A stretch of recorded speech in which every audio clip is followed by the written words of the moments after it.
মামাই কৈছিল যি ৰেচন কাৰ্ড যাৰ থাকে সেইগিলাখানে অৰুণোদয় পাব। কাৰ্ড আছে অৰুণোদয় নাপাওঁ, একো সুবিধাই নাপাওঁ। মোৰ অৰুণোদয় বন্ধ কৰি দিলাক আৰু শুনবা পাইছোঁ এইবাৰ মোৰ অৰুণোদয়ত নাম নাই। মোৰ বহুতে ক'ব লাগিছে যে আপোনাৰ পইচা সোমালে নাই। মই কৈছোঁ যে মোৰ পইচা সোমোৱা নাই, কেলৈ সোমোৱা নাই বুলি বহুতে মোৰ এইবিলাক প্ৰশ্ন সুধিছে মোক। আপোনাৰ ঘৰতো আছে নেকি কোনোবা এজনৰ অৰুণোদয় আঁচনি? তেন্তে জানি লওক যে আজিৰ পৰা নাথাকিব। আজিৰ পৰা অৰুণোদয় আঁচনিৰ পৰা নামটো বাতিল কৰি দিয়া হ'ব আপোনাৰ ঘৰৰ মানুহজনৰ। আচলতে এতিয়ালৈকে পুৰণি আঁচনি অৰুণোদয়ৰ পৰা বহু মানুহৰ নামবোৰ বাতিল কৰি দিয়া হৈছে, যাৰ বাবে এতিয়া অসমীয়া মহিলাবোৰ সকলোৱে ৰাতি দিন এক কৰি কান্দি আছে পথৰ মাজত বহি বহি, আৰু সকলোবোৰ দুখ দি আছে হিমন্ত বিশ্ব শৰ্মা ডাঙৰীয়া। আচলতে হিমন্ত বিশ্ব শৰ্মা ডাঙৰীয়াই কিয় এনেকুৱা কৰি আছে আৰু কৰ পৰা পাই আছে ইমান কোটি কোটি শ কোটি টকা কৰ পৰা আনি আছে, যাৰ বাবে আমালোকক আৰু আপোনালোকক অৰুণোদয় আঁচনিবোৰ দি আছে, আৰু কিয় এতিয়ালৈকে 9,000 টকা আপোনালোকৰ ওচৰত সোমোৱা নাই? চলক আমি চাই আহিম এই ভিডিঅ'টোৰ মাধ্যমত আৰু কিদৰে কান্দি আছে এই পইচা নোপোৱা মহিলাবোৰ। শ্ৰীমতী ৰাণু দেৱী। মই কোনো সেই নাপাওঁ। হেমন্ত মামাই কৈছিল যি ৰেচন কাৰ্ড যাৰ থাকে সেইগিলাখানে অৰুণোদয় পাব। কাৰ্ড আছে অৰুণোদয় নাপাওঁ, একো সুবিধাই নাপাওঁ। বস্তু আহে ৰাতি ৰাতি ভাগুৱাই। যাৰ তাৰমানে সভাপতি ছেক্ৰেটাৰী সেইগিলাখান আছে তাৰ সেইগিলাখান বংশগিলাখানক বস্তু দিয়ে, ৰাতি ৰাতি দিয়ে। হেমন্ত মামাইতো ৰাতি ৰাতি বস্তু ভাগবা দিয়া নাছিল না ভাগবা দিছিল? ৰাতি ৰাতি ভাগবা দিয়া নাই। আৰু যোনী পায় সি পায়ে থাকে, নাপোৱাগিলাকে নাপায়। ৰাতি কম্বল দিয়ে, ৰাতি মেচিন পায়, ৰাতি বস্তু পায়, ৰাতি পইচা পায়, ৰাতি সেই পায়। বেলেগেও পাব লগা আছে।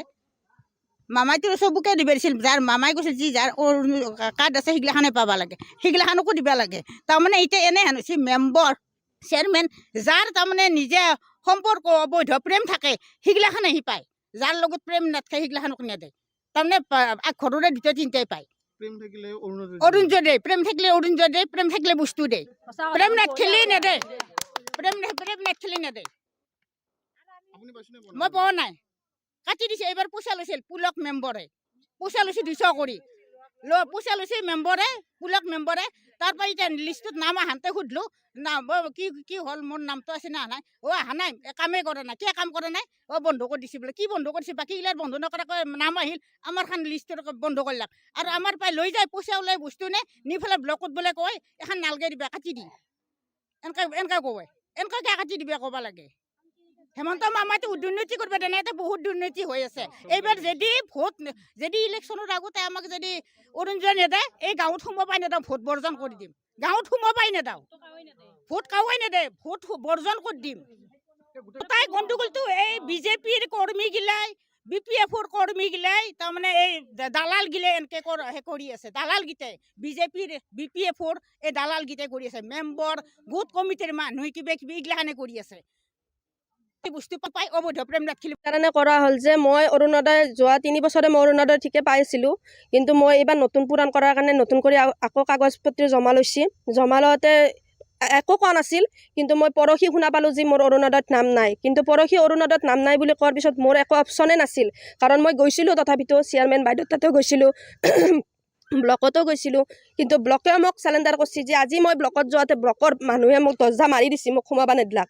দৰ্জাখন জপাই দিছে, কৈছে কি আজি আমাৰ ইয়াতে কোনো কাম নাই, কোনো ধৰণৰ অৰুণোদয় কাম কৰা নাই, দৰ্জাখন সেই বুলি কৈ মাৰি দিছে। মাৰি দিয়াৰ পিছত মই গুচি আহিছোঁ। চেয়াৰমেন বাইদেউৰ তাতে গ'লোঁ। চেয়াৰমেন বাইদেউ কৈছে যে মই এতিয়া অৰুণোদয়ৰ কোনো কাম কৰা নাই, মই এতিয়া ইলেকশ্যনৰ কামত ব্যস্ত আছোঁ। তাৰপিছত মোৰ একো উপায় নাছিল। তাৰপিছত মই আপোনালোকৰ সহায় ল'ম বুলি আপোনালোকৰ ওচৰত গ'লোঁ। যাই মই আপোনালোকৰ সহায় ল'লোঁ। মোৰ ঘৰত চাওক মোৰ কোনো নাই, মোৰ মা আৰু ময়ে অকলে। মায়েও তাকো বিকলম্ব হৈও তথাপিতো স্কুলত কাম কৰি আছে, 1,000 টকাকৈ দৰমহা পায়। কিন্তু 1,000 টকা দি মায়ে মোক চলাব নোৱাৰে। মই বিবাহ বিচ্ছেদ, মই বিয়া হৈ ঘৰত গুচি আহিছোঁ। সেইকাৰণে মই বিবাহ বিচ্ছেদ হৈ মই ঘৰতে আছোঁ কাৰণে মই অৰুণোদয় 3 বছৰে পালোঁৱেই। 3 বছৰে পাই মই এইবাৰ অৰুণোদয়টো মোৰ কাটি পেলাক। কিহৰ কাৰণে কাটি পেলাক মই সেইটো কথা গম নাপালোঁ। কিন্তু মই মেম্বাৰকো সুধিলোঁ, মেম্বাৰে কৈছে নাই, কোনো ধৰণৰ নাম নাই। কিন্তু মই তাৰপিছত নাম নাই বুলি কৈছে, ঠিকে আছে। তাৰপিছতো বোলে মোৰ মায়ে যাই কিনে গোলাপী বাইদেউৰ তাতে কাগজ জমা দিছে। গোলাপী বাইদেউৰ তাতে কাগজ জমা দিয়াতে গোলাপী বাইদেৱে পইচা লৈছে 200 টকা। 200 টকা লৈ কিনে অৰুণোদয়ৰ কাগজটোত মোৰ নাম সোমাই নিদিলাক। নাম সোমাই নেদাৰ কাৰণত মই এতিয়া এটাই ব্যৱস্থা ল'ব লগা হ'ল যে মোক মিডিয়াৰ সহায় লাগে। সেইকাৰণে মই আপোনালোকৰ ওচৰত গ'লোঁ। আপোনালোক মানুহ, আমাৰ ইয়াৰ প্ৰাপ্য মানুহ মোটামুটি 29 জন পোৱা নাই। মোৰ হাতত লিষ্ট আছে, গোটেইখিনি মানুহে মোৰ লগত আছে। 29 জন মানুহে পোৱা নাই। যিখিনি মানুহ পোৱা নাই না, এনেকুৱা মানুহ মই আপোনালোকক এতিয়া ঘৰত নি দেখাব পৰা পৰিস্থিতি নাই, কিন্তু ইমান বেয়া বেয়া মানুহে পোৱা নাই য'ত নেকি বিবাহ বিচ্ছেদটো বাদ হয়, অবিবাহিত 40-50 বছৰীয়া একোটা মানুহে অৰুণোদয় পোৱা নাই। কিন্তু এই কিহৰ কাৰণে এইটো বাছা বাছি কৰিলাক, এইটো কথা বুজি নাপায়। নাপালোঁ যি মই বাৰু কথাটো কৈছোঁ মোক বাৰু 7 লাখ মোৰ মাক হ'লেও দিবা লাগছিল কিন্তু মোৰ কাৰ্ড আছে মোৰ ৰেচন কাৰ্ড মোৰ কাৰ্ড আছে তথাপিতো মই নাপালোঁ কিন্তু যি অবিবাহিত ছোৱালীক দিয়া নাই য'ত নেকি তাই ৰাস্তাত পাগলা হৈ ঘূৰি আছিল তথাপিতো তাইক কোনো সহায় নকৰে কিন্তু মাকো ভৰি হাত ভাঙি বিচনাত পৰি আছে তাইৰ কোনো সহায় নাই তাই 2 পাল্লা চাউল পাই 1 পাল্লা চাউল বিক্ৰী কৰি পেলাই তাই মাকক খুৱাই ৰাখি আছে কিন্তু তাই কোনো ধৰণৰে তাই তাৰমানে সহায় নাপালাক অৰুণোদয় তাই মোক বহুত কৈছে মইনা তোৰ লগত মোকো কৰি দিবি কিন্তু তথাপিতো মই একোৱে বিকল্প নাপালোঁ নাপাই কিনে মই মিডিয়াৰ সহায় ল'ব লগা বাধ্য হ'লোঁ ডিচি বাইদেউ তাতে গৈছিলোঁ মোক কোনো ধৰণৰ ৰেছপন্স নিদিলাক ডিচি বাইদেউ কোনো ধৰণৰে ৰেছপন্স নিদিলাক ডিচি বাইদেউ মোৰ লগত কথা পাতিবই নিবিচাৰিলাক তথাপিতো মই পিছে পিছে যাই জবৰদস্তি কৰি সুধিছিলোঁ বাইদেউ মোক অৰুণোদয়টো চাই দিয়ক মোৰ এনেকুৱা হৈছে মোৰ অৰুণোদয়টো কাটা গ'ল মই 3 বছৰে অৰুণোদয় পালোঁ কিন্তু মই তাৰপিছত মোৰ অৰুণোদয় এই মাহটোত মোৰ অৰুণোদয় বন্ধ কৰি দিলাক আৰু শুনবা পাইছোঁ এইবাৰ মোৰ অৰুণোদয়ত নাম নাই কিন্তু মোৰ কিহৰ কাৰণে নাম নাই মোৰ দেউতা নাই মোৰ ভাই নাই মোৰ কোনো দাদাও নাই মোৰ মায়ে আৰু ময়ে একলাই কিন্তু মই তথাপিতো মই অৰুণোদয় পাবা লগা হয় না নহয় সেইটোৱে মই মামাৰ ওচৰত মোৰ সেইটোৱে বিনম্ৰ অনুৰোধ এনেকুৱা পাইছি য'ত নেকি চৰকাৰী চাকৰি আছে চাকৰি থকা মানুহে অৰুণোদয় পাইছি য'ত নেকি মাষ্টৰ চাকৰি কৰা মানুহে অৰুণোদয় পাইছি কিন্তু এইটো ক'লোঁ যে এনেকুৱা মানুহ অৰুণোদয় পাইছি য'ত নেকি পাবা লগা কোনো নহয়ে য'ত নেকি চৰকাৰী চাকৰি লৈ কিনে যদি অৰুণোদয় পায় তেতিয়াহ'লে আমি দুখীয়া গৰীবে কি কৰি খাওঁ এইটো কথা কওকচোন আমি দুখীয়া পইচা লৈছি 200 টকাকৈ পইচা লৈছি মেম্বাৰবিলাকেও পইচা লৈছি তাৰপিছত গোলাপী চেয়াৰমেনেও পইচা লৈছি এইফালে গোলাপী বাইদেৱেও পইচা লৈছি চব এটাই বিনম্ৰ অনুৰোধ যদি এইবাৰ আমি ইলেকশ্যনৰ আগত অৰুণোদয় নাপাওঁ তেতিয়াহ'লে আমি কিন্তু এইকেইটা ভোট কিন্তু অৰুণোদয় নাপালে এইকেইটা ভোট কিন্তু আমি নিদিওঁ কাৰণ আমাক মামাৰ ওচৰত এইটোৱে বিনম্ৰ অনুৰোধ ইলেকশ্যনৰ আগত যে আমাক অৰুণোদয় দিয়ে অৰুণোদয় নিদিলে কিন্তু আমি কোনো ধৰণৰ ভোট আমি নিদিম আমি ভোট দৰকাৰ হয় ব্লেংকহে দিম আমি তথাপিতো ভোট নিদিম কিন্তু এইটোৱে কথা যদি মামাক আমাৰ ভোটৰ দৰকাৰ হয় তেতিয়াহ'লে আমাক মামাই চাব কাৰণ মামা ৰাইজৰ কাৰণে দুৰ্নীতিৰ কাৰণে মামা নহয় আমি জানো দুৰ্নীতি কৰাৰ কাৰণে মামা নহয় কিন্তু দুৰ্নীতি মামাই বন্ধ কৰিছিল কিন্তু দুৰ্নীতি চলিয়ে আছে আৰু ভৱিষ্যতো চলি থাকিব দুৰ্নীতি সেই দুৰ্নীতি মামাই বন্ধ কৰিব পৰা নাই কিন্তু মামাৰ ফালৰ পৰাই বন্ধ কৰিছে কিন্তু মামাই বন্ধ কৰিব পৰা নাই সেইটো বন্ধ কৰাটো আমি বিচাৰোঁ দুৰ্নীতিটো বন্ধ কৰক আৰু চবকে পুনৰবাৰ চাৰ্ভে কৰক দৰকাৰ হয় আৰু পুনৰবাৰ বৰ্ষপাত অৰুণোদয় বন্ধ কৰক বন্ধ কৰি চাৰ্ভে কৰক পাবা লাগাক দিয়ক নাপাবা লাগাক মামাই ব্যৱস্থা কৰক যি কৰে কিন্তু অৰুণোদয়টো বন্ধ কৰি পুনৰবাৰ চাৰ্ভে কৰে যেন সেইটোৱে সকলোকে দিয়াৰ কাৰণে আমি বেয়া পোৱা নাই কিন্তু আমাৰ পৰা যে এই আঁচনিটো কাটি নিছে আমি সেইটো কাৰণে আমি বহুত দুখ পাইছোঁ আমি কান্দি যাবলগীয়া আছে মই আজি আপ টু ডেট কৰি আহিছোঁ মোৰ একাউণ্টত মোৰ পইচা নাই মোৰ বহুতে ক'ব লৈছে যে আপোনাৰ পইচা সোমালে নাই মই কৈছোঁ যে মোৰ পইচা সোমোৱা নাই কেলৈ সোমোৱা নাই বুলি মোৰ বহুতে মোৰ এইবিলাক প্ৰশ্ন সুধিছে মোক গতিকে ধন্যবাদ কৈছোঁ সকলোৱে যে এই পইচাটো পাব লাগে চৰকাৰৰ আঁচনি মোৰ প্ৰথমতে বৃদ্ধা আছে বৃদ্ধা কাটি অৰুণোদয় কৰি দিছে আমাৰ লগৰ সকলোৱে পাইছে আমি পোৱা নাই এতিয়া বঙালমাৰ অফিচত আহি পঞ্চায়তত আহি খবৰ কৰাত আমাক BPL যাবলৈ কৈছে আমি এই বয়সত জন্মভূমি জেগাত যিটো কাম কৰিছিলোঁ সেই কামটো ইয়াত যদি সম্পূৰ্ণ নহয় আমি এই বয়সত ব্লক বগাই অফিচ বগাই কাক চিনি পাম কাক খাতিৰ কৰিম ইয়াত আমাৰ কাম কৰি দিবই লাগিব অন্যথা মিডিয়া মাতি আমি প্ৰতিবাদ কৰিবলৈ আমি সাজু আছোঁ সকলো আমি 2020 চনৰ পৰা পোৱা এতিয়া অৰুণোদয় কাটি দিছে আমি পোৱা নাই কোনে খুৱাব ল'ৰা ছোৱালীয়ে খুৱাব নে বোৱাৰীয়ে খুৱাব কোনে খুৱাব এতিয়া সেইটো আমাক পাই আছোঁ প্ৰথমৰ পৰা পাইছোঁ এখন কাগজ মই অৰুণোদয় পাইছিলোঁ এতিয়া মই পোৱা নাই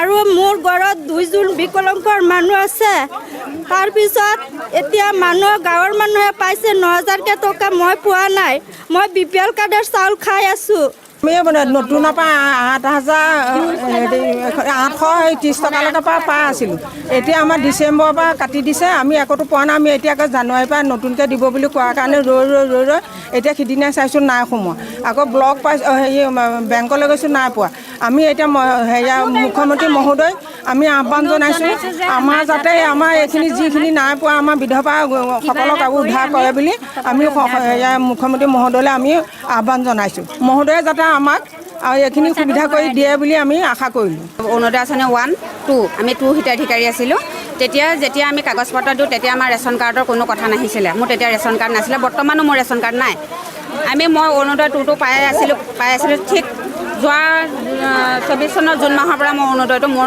একাউণ্টত সোমোৱা নাই আৰু মই নেপোৱাৰ বাবদ মই এইবাৰ বিহপুৰা সমষ্টিত যেতিয়া উদ্যমিতা আঁচনি 10,000 টকা চেক বিতৰণ কৰে মামা আহে মুখ্যমন্ত্ৰী মামা যেতিয়া আহে মই তেখেতক গোটেই দিনভৰ মই খাৰা হৈ তেখেতক মই লগ কৰিছিলোঁ লগ কৰি তেখেতে তেতিয়া আমাৰ বিহপুৰা বিধায়ক অমীয় কুমাৰ ভূঞাদেৱক দায়িত্ব দিছিলে যে এওঁক এই মাহৰ অৰুণোদয়টো আৰু এখন তেওঁ ৰেচন কাৰ্ড দিবা সেই বুলি কৈ থৈ গৈছিলে আৰু তাৰ বাবদ তেওঁ মোক অমীয় কুমাৰ ভূঞাদেৱে মোক পাছদিনা তেখেতে মোক ঘৰলৈ মানে নিমন্ত্ৰণ দিছিলে মই গ'লত তেওঁ ক'লে যে মই মামাক দৰ্খাস্ত দিছিলোঁ মামাক দৰ্খাস্ত দিলত মই ক'লোঁ যে এতিয়া মই কিবা আপোনাক দিব লাগিব মোক দৰ্খাস্ত দিব লাগিব মই কৈছোঁ মইতো দৰ্খাস্ত অনা নাই কৈছে মামাক দৰ্খাস্ত দিলে মামাই লৈ গ'ল সেইবোৰ মামাই জানিব আকৌ মই তেখেতৰ ওচৰত লৰালৰিকৈ এখন দৰ্খাস্ত কৰি তেখেতৰ পৰা চাইন কৰি মই আপোনাৰ বিহবা ব্লকত মই দিছোঁ বিহবা ব্লকত দিয়াৰ পিছত বিহবা ব্লকত ক'লে হ'ব ঠিক আছে আমি দিম বাৰু আপোনালোক কাইলৈ বন্ধ নহয় ঠিক আছে মোক একো তাৰপিছত মই গৈ আকৌ ডি চি অফিচ পালোগৈ ডি চি অফিচত মোক ক'লে যে সেই আপোনাৰ মামাই লিখা সেই ক'ত মই তেতিয়া মামাৰ পৰা চাইন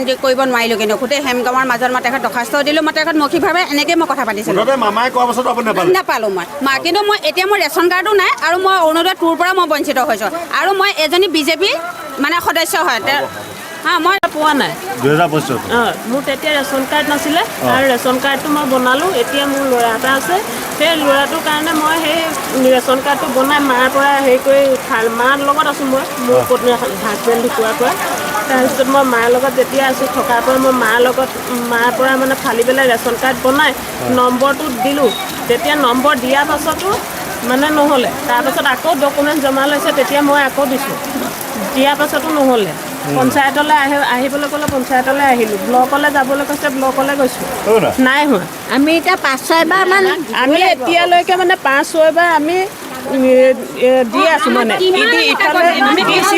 যাবলৈ আমাৰ দিন হাজিৰা কৰাবিলাকে একো পোৱা নাই কিন্তু চাকৰিয়ে বাকৰিয়ে সম্পূৰ্ণ থকাখিনিয়ে সকলো পাইছে আমি ল'ৰা ছোৱালী পঢ়ুৱাবলৈ হ'লেও কিবা এটা ভয় ন আমি 11গৰাকী মহিলা ইয়ালৈ আহিছিলোঁ কি কাৰণে আমাৰ অৰুণোদয় নামটো কাটি দিলে সুধিবৰ কাৰণে আহিছিলোঁ সোধাত মানে তেতিয়া একচুৱেলি মিটিংখন সামৰণি মাৰিলে আমি তেতিয়া সোধাত মানে দুগৰাকী মহিলাক মই সুধিবলৈ ক'লোঁ যে আপোনালোকে সোধক কি কাৰণেনো অৰুণোদয় আঁচনিটো আমাৰ কাটি দিলে তেতিয়া দুগৰাকী বয়োজ্যেষ্ঠ বাইদেৱে মানে সুধিলেগৈ আমাৰ বাইদেউ সভানেত্ৰী বাইদেউ সুধিছে বাইদেউ আমাৰ অৰুণোদয় আঁচনিটো কি কাৰণে কাটি দিলে তেখেতে কৈছে আপোনালোক ওপৰলৈ যাওক ডি চি অফিচ যাওক ব্লকলৈ যাওক আমি কটা নাই আপোনালোকে এই বিষয়ে আমাক আমনি কৰি নাথাকিব তেতিয়া মই অকণমান খঙত উঠি গৈ যথেষ্টখিনি গালিও পাৰিছিলোঁ বাৰু গালি পৰাত যেতিয়া আমি আমাৰ আঁচনিখিনিৰ বিষয়ে আমি ইয়াত জানিবলৈ আহিছিলোঁ আমাৰ অধিকাৰখিনি আমি বিচাৰি আহিছোঁ তেতিয়া তেওঁলোকে মোক পুলিচৰ হতুৱাই মোক এৰেষ্ট কৰাৰ ব্যৱস্থা কৰিছিলে তেতিয়া পুলিচে বাৰু মোক একো নকৰিলে তেতিয়া ক'লে তুমি ইয়াতে সমাধা কৰি যাওক কাহিনীখিনি চব সিদ্ধান্ত হৈ যাব এতিয়া আপোনালোকেই কওক যে আমি আঁচনিখিনি পাব লাগে নে নালাগে মুখ্যমন্ত্ৰী মই মানে বিজেপি মানে যিজন আমাৰ ৱাৰ্ড মেম্বাৰ খেলিছিলে তেখেতৰ লগত দিনে ৰাতিয়ে একাকাৰ কৰি আছিলোঁ মই আৰু মোৰ মানুহজন নাই পোৱা দেই মোৰ ঘৰৰ নাম আহে ঘৰৰ নাম নাপাওঁ লেট্ৰিন আহে লেট্ৰিন নাপাওঁ তো যিয়ে নহওক বন্ধুসকল আপোনালোকে ভিডিঅ'টো শেষলৈ চোৱাৰ পিছত আচলতে বুজি পালে যে অৰুণোদয় আঁচনিবোৰৰ নামত হিমন্ত বিশ্ব শৰ্মা ডাঙৰীয়াই কি ৰাজনীতি কৰি আছে কিয় এতিয়ালৈকে 9,000 টকাকে পোৱা নাই সকলো মানুহে আৰু কিদৰে কান্দি আছে অৰুণোদয় আঁচনিৰ পৰা নামবোৰ বাতিল হোৱা মহিলাসকলে তো যিয়ে নহওক বন্ধুসকল ভিডিঅ'টো সম্পূৰ্ণ চোৱাৰ পিছত আপোনালোকৰ অতি মূল্যৱান মন্তব্যটো কি এইটো কমেণ্ট বক্সত জনোৱা আৰু ভিডিঅ'টো ভাল লাগিলে এটা লাইক মাৰি চেনেলটো ছাবস্ক্ৰাইব মাৰি অৱশ্যই ভিডিঅ'টোক এটা শ্বেয়াৰ মাৰি দিব ধন্যবাদ।